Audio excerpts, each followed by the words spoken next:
Hello guys, welcome to Think Forward. This is Shrestha and today I'll talk about population attributes and different terms related to it. So let's talk about it.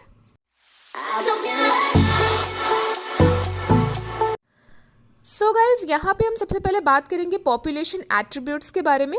Population attributes में भी सबसे पहले हम बात करेंगे population होता क्या है उसके बारे में। तो आपने नेचर में रेयरली ही किसी सिंगल इंडिविजुअल को देखा होगा। मेजॉरिटी ऑफ स्पीशीज़ को आप ग्रुप्स में देखे होंगे in a well defined geographical area, ठीक है। और वो अपने रिसोर्सेज को शेयर भी करते हैं अपने सेम स्पीशीज़ के साथ, पोटेंशियली इंटरब्रीड करते हुए देखा होगा। और इसी को हम क्या कहते हैं? पॉपुलेशन कहते हैं। पॉपुलेशन का मेन कैरेक्टरिस्टिक फीचर क्या है कि पोटेंशियली इंटरब्रीड करते हैं आपस में, मीन्स इसमें रिप्रोडक्शन होगा, सेक्सुअल रिप्रोडक्शन के थ्रू ये यंग वंस को प्रोड्यूस करेंगे या एग्स ले करेंगे।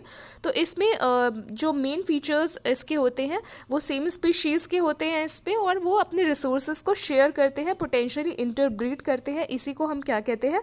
पॉपुलेशन कहते हैं। और अगर हम पॉपुलेशन की स्टैटिस्टिकल स्टडी करते हैं तब उसे क्या कहा जाता है? डेमोग्राफी।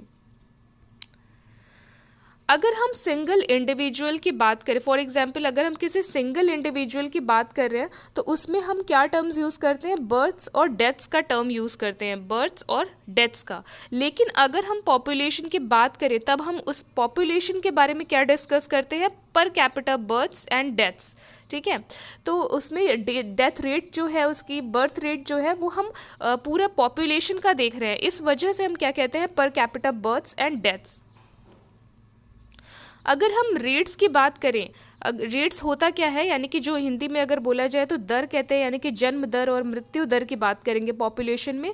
क्या होती है कि कितना इंक्रीज़ किया, कितना डिक्रीज़ किया, और क्या नंबर है पॉपुलेशन का, ठीक है। इंक्रीज़ और डिक्रीज़ अगर हम देखना चाहे पॉपुलेशन की तो वो रेट के थ्रू ही हो पाएगा कि कितना इंक्रीज़ कर रहा है, इतना इंक्रीज़ किया और इतना डिक्रीज़ किया, ठीक है, पहले के टाइम से कंपैरिजन करके। तो उसी टाइप से हम रेट्स के बारे में स्टडी करते हैं।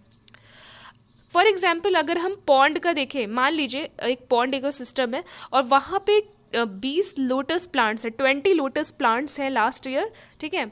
और हर बार रिप्रोडक्शन के थ्रू कितने ऐड हो रहे हैं? 8 न्यू प्लांट्स ऐड हो रहे हैं। तो अगर हम इसकी बर्थ रेट निकालें, अगर हम टोटल बर्थ रेट निकालें तो 8 हर बार ऐड हो रहे हैं और टोटल कितने हैं? 20। तो टोटल यहाँ पे देखा जाए तो टोटल 28 होगा। लेकिन अगर हम इसकी बर्थ रेट देखें तो हर साल हमेशा क्या ऐड हो रहा है? 8 न्यू प्लांट्स ऐड हो रहे हैं और टोटल है 20।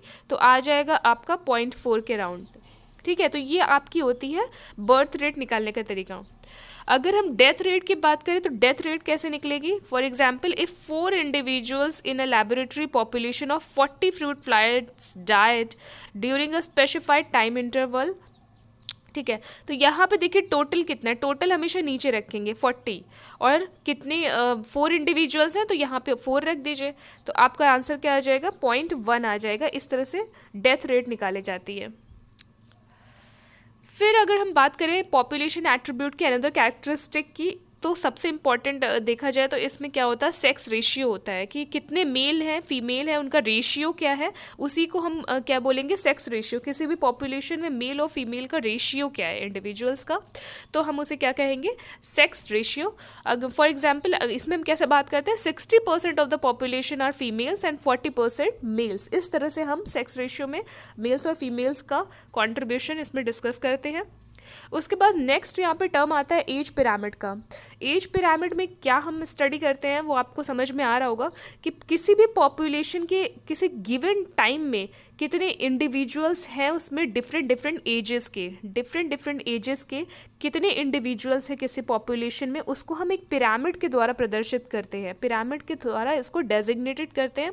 और इसमें डिफरेंट एज ग्रुप्स को हम डिफरेंट पोजिशन पर लाई करवाते हैं और इसी हिसाब से इसका पूरा पिरामिड तैयार हो जाता है। इसी को हम क्या कहते हैं?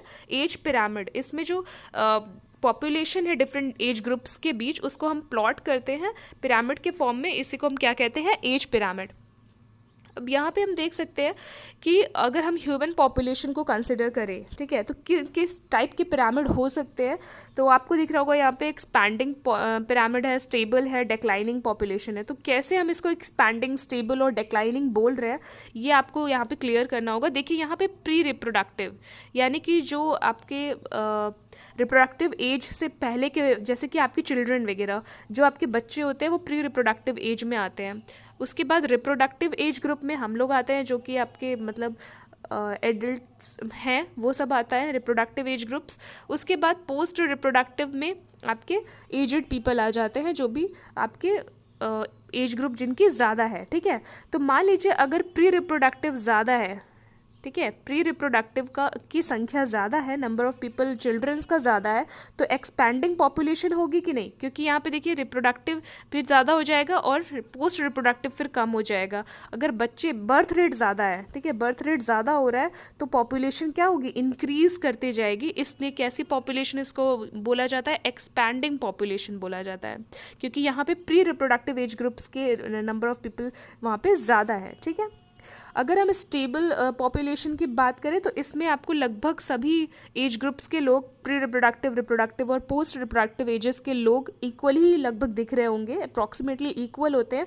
तो इस तरह की पॉपुलेशन को हम क्या कहते हैं, स्टेबल है ये, ना तो ये एक्सपैंड कर रही है और ना ये डिक्लाइन कर रही है, ठीक है। Next is declining. डिक्लाइनिंग में क्या होगा, ऑब्वियसली यहाँ पे प्री रिप्रोडक्टिव की संख्या कम हो जाएगी और पोस्ट रिप्रोडक्टिव यानी मरने वालों की संख्या यहाँ पे ज़्यादा हो जाएगी। जो एजड पीपल होंगे उनकी डेथ रेट फिर होने लगेगी और पॉपुलेशन क्या होने लगेगी, डिक्लाइन होने लगेगी, डिक्रीज होने लगेगी, जिसकी वजह से पॉपुलेशन धीरे धीरे कम होती जाएगी। इस तरह के तीन आपको देखा आपने कि पिरामिड आपको देखने को मिलते हैं ह्यूमन पॉपुलेशन में। हमने देखा यहाँ पे डिफरेंट टाइप्स के पिरामिड। इसके फर्स्ट वन को हम क्या कहते हैं, इसमें एक्सपैंड हो रहा है पिरामिड आप देख रहे हैं, तो इसको क्या कहेंगे, ग्रोइंग पॉपुलेशन कहेंगे, इसको स्टेबल कहेंगे, ठीक है। और डिक्लाइनिंग किसको कहेंगे, जिसमें कि डेथ रेट ज़्यादा होगा, पोस्ट रिप्रोडक्टिव एज ग्रुप के लोगों की संख्या ज़्यादा होगी।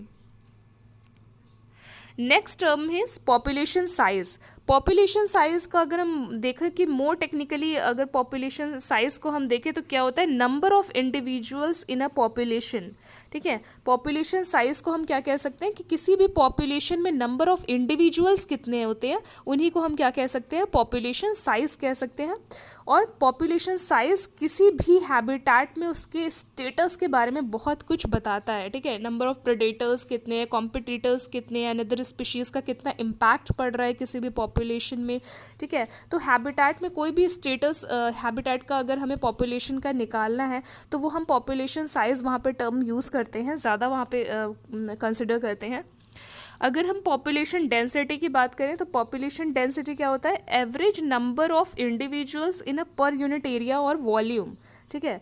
कितने एवरेज नंबर ऑफ इंडिविजुअल्स हैं किसी भी पर यूनिट एरिया में या वॉल्यूम में, कितने एवरेज नंबर ऑफ इंडिविजुअल्स हैं, उसी को हम क्या कहते हैं, पॉपुलेशन डेंसिटी कहते हैं, ठीक है। पॉपुलेशन साइज, अगर हम बात करें पॉपुलेशन साइज की तो मोर टेक्निकली कॉल्ड पॉपुलेशन डेंसिटी, ठीक है। पॉपुलेशन साइज को भी अगर हम और ज़्यादा टेक्निकली एडवांस्ड लैंग्वेज में अगर यूज़ करें तो उसे हम क्या कहेंगे, पॉपुलेशन डेंसिटी कहेंगे। और इसे किससे डिनोट करते हैं, एन से। So this is all for today. In the next video, I'll talk about population growth and its different terms. So until that, stay tuned. Thank you so much.